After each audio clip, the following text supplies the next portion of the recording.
All right, we're on to the pier.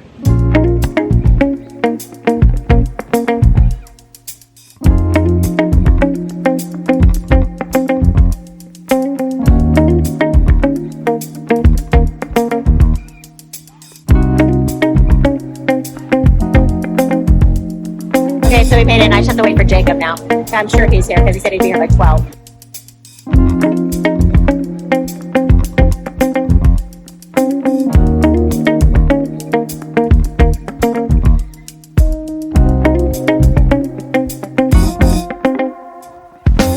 Supposedly it's a holiday weekend, so it's like really, really busy. Jacob said it's like the busiest he's ever seen it.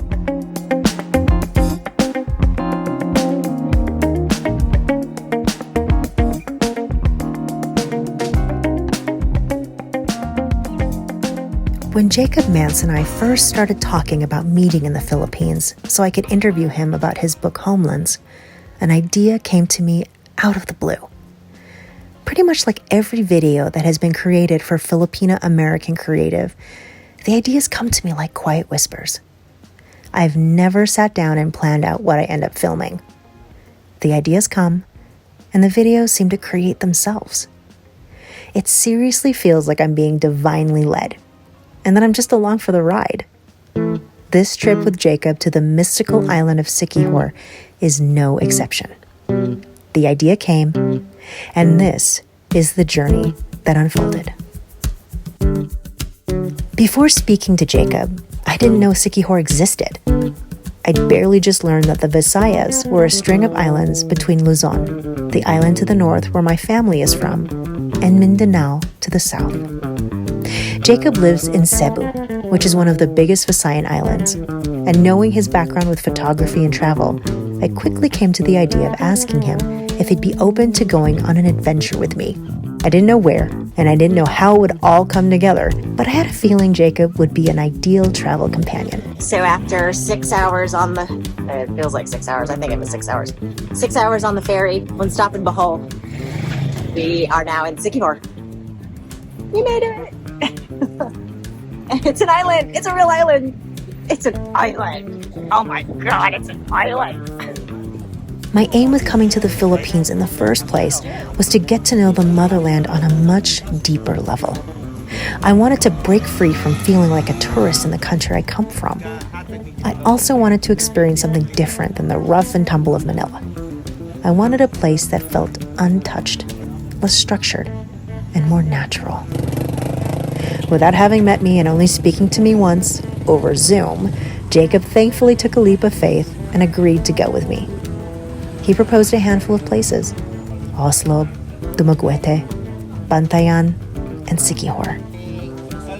I did some research on his suggestions, and while all of them sounded beautiful and wondrous, what caught me about Siquijor was what I found in Wikipedia's description of the island, that it had a long-time reputation as a place of magic and sorcery that both attracts and repulses visitors, and that they do healing rituals with potions made of herbs, roots, insects, and barks. I have always felt, even as a little girl, a strong pull towards spirituality and mysticism. But please don't worry, I'm not going to start preaching at you about religion, and I'm definitely not going to try to convince you of anything. I'm just sharing with you my personal point of view.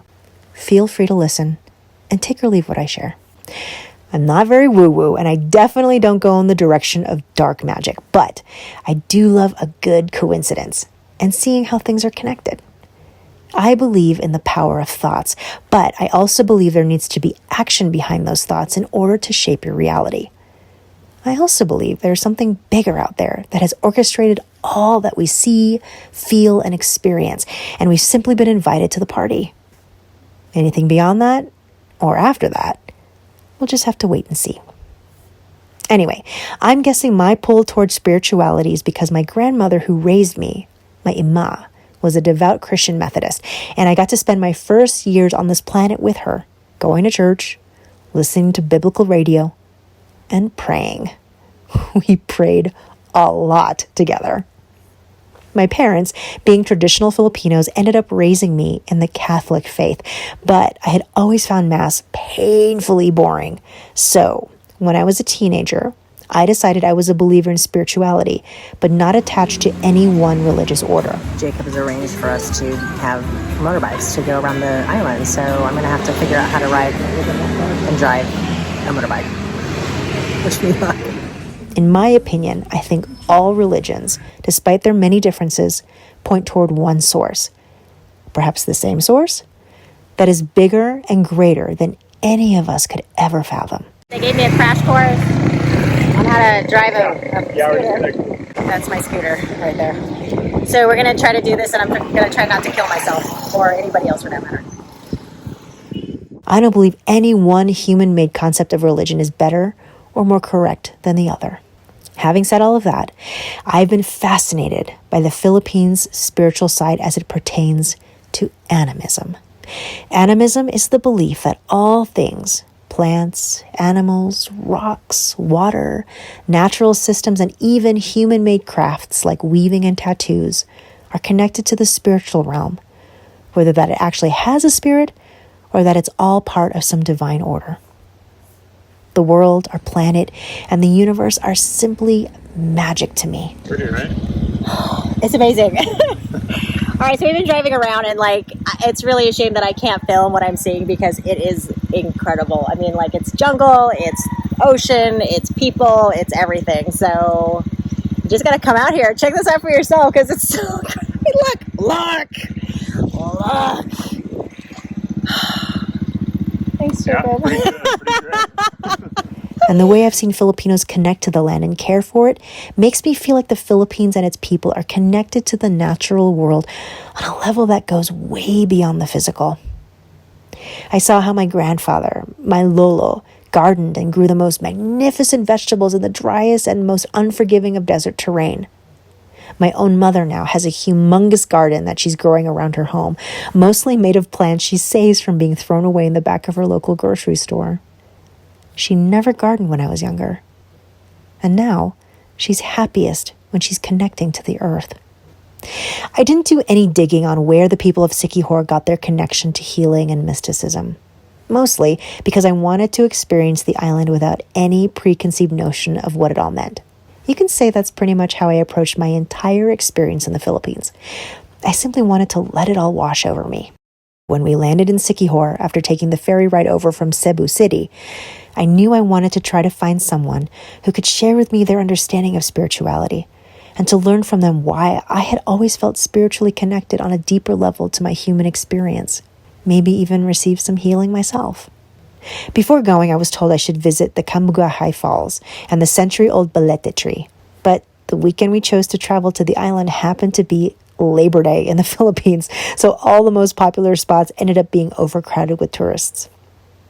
I told Jacob, let's just explore the island and see if we can find a healer.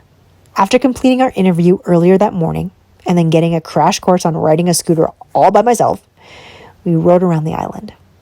Jacob dutifully asked every person he could find where we might meet a healer. And just like many wonderful, accidental, divinely led surprises I've made along my journey in rediscovering my lost Philippine heritage, we were led to Joaquina. Honestly, Joaquina was not what I expected. Well, I didn't really know what to expect. A Shao woman wearing robes and a crown of twigs in her hair, floating effortlessly off the ground to do a ritual healing. All right, I'm going to eat the banana.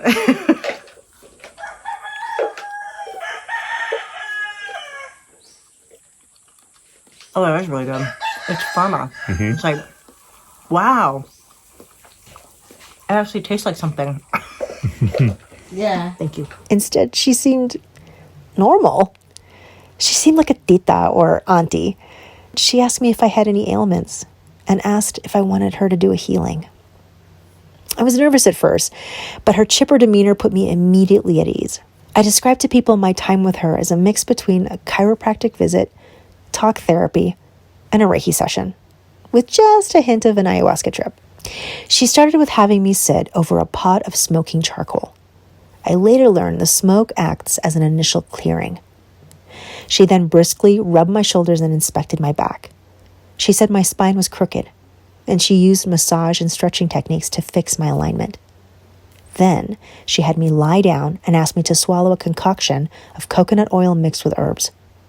She just said, "Swallow this." She offered it and I trusted completely. It tasted pure. I didn't see or hear anything out of the ordinary after that. Instead, I felt calm.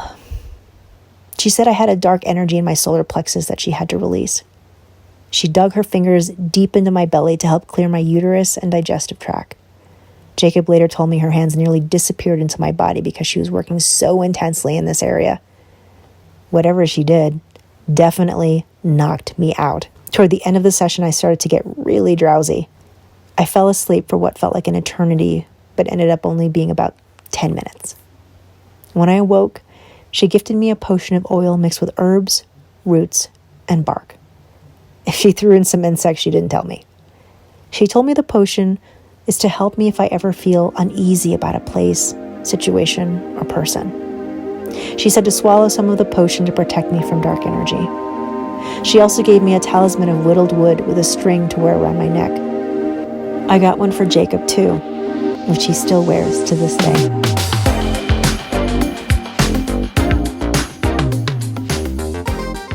Before I left, I asked her how she learned to be a healer. I thought all healers and spiritual leaders were taught by a mentor. Like, I expected there to be a Hogwarts school of healing and spirituality. She told me it just came to her. She felt the need to help people feel better, and she simply did what she thought was right for the person in front of her. So we're going to be ending our day cruising around the island, and I was like, okay, well, let's go see the water. And so we're seeing the water. The more she healed, the more effective she became. She realized, for example, that the traditional bolo bolo healing ritual, which involves blowing into a glass of water, wasn't really helping, and that it was becoming more for show. So she moved away from it and instead focused on methods that would have a direct healing effect on people, like what she did for me. She told me instead of being formally taught, her intuition guides her in what to do. What she told me reminded me of how I get my ideas for my YouTube series, the ones that seem to come out of nowhere, like asking Jacob to go on this adventure with me. The quiet thoughts that call me ever forward, healing me as I reconnect to my history, my culture, and my heritage. I left Joaquina feeling somewhat bewildered by what I had experienced. There was no formality in how she healed. There was no prescription, no pills, no follow-up appointments. Instead, I felt somehow more settled in myself. I felt cared for and carried and loved. It was as if the motherland introduced me to one of her children, and in doing so, invited me to feel a deep-rooted, unexplainable sense of belonging. Here at like this beautiful beach, and I can't touch it because I'm not allowed to after my healing session. So I'm just gonna have to enjoy with my eyeballs and my beer. The spiritual connection I felt during my healing was in the act of being together with Joaquina, in being vulnerable and embracing the unknown, and being nurtured and protected by one of my own. I realized for the first time that my connection to the Philippines wasn't something I was going to find in a book or learn from a teacher. It was a feeling. It was a calling. And it was natural. And it has been with me all along.